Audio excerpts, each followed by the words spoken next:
ಕುಮಾರಣ್ಣ ಮತ್ತೆ ಮುಖ್ಯಮಂತ್ರಿ ಆಗಬೇಕು ಅಂತ ಜೆಡಿಎಸ್ ಯುವ ಘಟಕದ ರಾಜ್ಯಾಧ್ಯಕ್ಷ ನಿಖಿಲ್ ಕುಮಾರಸ್ವಾಮಿ ಹೇಳಿದ್ದಾರೆ. ಮಂಡ್ಯದ ಮದ್ದೂರಿನಲ್ಲಿ ಮಾತನಾಡಿದ ನಿಖಿಲ್ ಕುಮಾರಸ್ವಾಮಿ, ಮೂರನೇ ಬಾರಿಗೆ 5 ವರ್ಷ ಪೂರ್ಣಾವಧಿ ಅಧಿಕಾರ ಮಾಡಬೇಕು. ಈ ಹಿಂದೆ ಕೊಟ್ಟ 20 ತಿಂಗಳ ಆಡಳಿತ ಎಲ್ಲರ ಮನ ಮುಟ್ಟಿದೆ. ರಾಜ್ಯದ ಎಲ್ಲ ವರ್ಗದ ಜನರು ಎಚ್ಡಿಕೆ ಮತ್ತೆ ಸಿಎಂ ಆಗಬೇಕು ಅನ್ನೋ ಆಶಯ ವ್ಯಕ್ತಪಡಿಸಿದ್ದಾರೆ ಅಂತ ತಿಳಿಸಿದರು.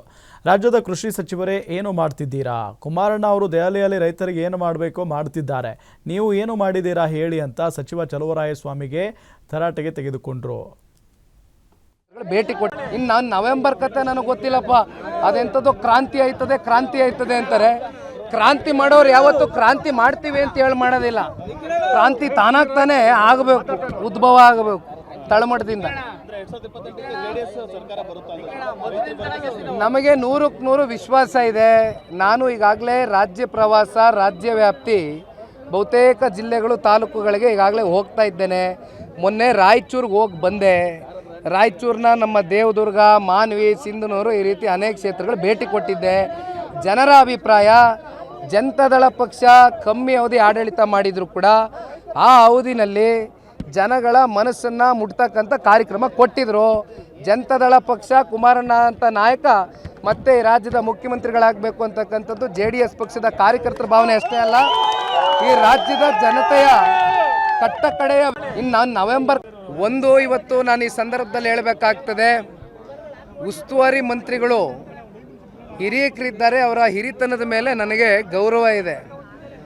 ಆದರೆ ಕಳೆದ 2 ವರ್ಷದಿಂದ ರಾಜ್ಯ ಸರ್ಕಾರದ ಕಡೆಯಿಂದ ಉಸ್ತುವಾರಿ ಮಂತ್ರಿಗಳಾಗಿ, ಅದರಲ್ಲೂ ಕೃಷಿ ಸಚಿವರಾಗಿ ಮಂಡ್ಯ ಜಿಲ್ಲೆಗೆ ಅವರ ಕೊಡುಗೆ ಏನು ಅಂತಕ್ಕಂಥದ್ದು ಇವತ್ತು ಜನ ಕೇಳ್ತಾ ಇದ್ದಾರೆ. ಇವತ್ತು ಒಂದು ಮಾತನ್ನ ಈಗ ತಾನೇ ನಾನು ಮಾತನಾಡಬೇಕಾದ್ರೆ ಹೇಳ್ತಾ ಇದ್ದೆ. ಕುಮಾರಣ್ಣವರು ಕೇಂದ್ರದಲ್ಲಿ ಉಕ್ಕು ಮತ್ತು ಬೃಹತ್ ಕೈಗಾರಿಕೆ ಸಚಿವರಿದ್ದಾರೆ.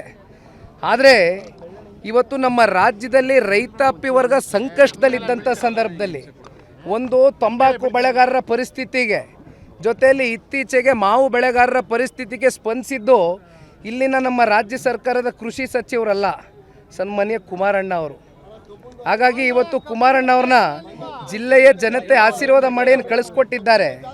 ಅವರೇನು ಇವತ್ತು ಕೇಂದ್ರದಲ್ಲಿ ಕೃಷಿ ಸಚಿವರಲ್ಲ, ಆದರೂ ಅವ್ರಿಗೆ ಈ ಭಾಗದಲ್ಲಿ ಇರ್ತಕ್ಕಂಥ ರೈತಾಪಿ ವರ್ಗದ ಜನತೆ ಮೇಲೆ ಇರ್ತಕ್ಕಂಥ ಕಾಳಜಿ ಯಾವ ಸಂದರ್ಭದಲ್ಲೂ ಕೂಡ ನಾವು ತೋರಿಸಿದ್ದೇವೆ. ಇವತ್ತು ನಾನು ಈ